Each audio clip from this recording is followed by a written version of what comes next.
Actually, hindi naman si Tito nagturo talaga ng basketball sa akin. So, lumaki talaga ako sa kalye, nagba-basketball, nakapaa. So, si Tito ginaguide niya ako nung after kong makita yung totoong basketball.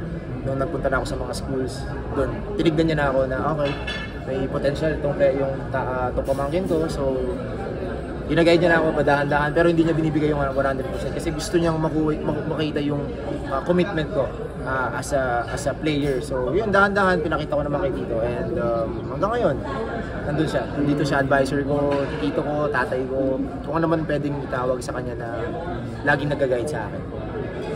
Growing up ba, walang pressure na kasi parientos, PPA?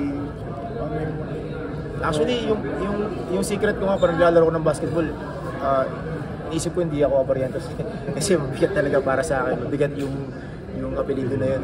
Of course, one of the greats, Flying A. Kasi ganyan-ganyan. So magaling ka dapat. Ito yung ganun naman marinig mo palagi. Pero sinabi nga ni Tito sa akin, gawa ka ng sarili mong way. Makikilala ka sa sarili mong way.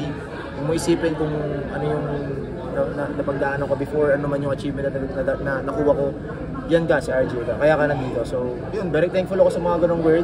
And hanggang international, dinadala ko yun. And hanggang bumalik ako sa PBA. Yeah.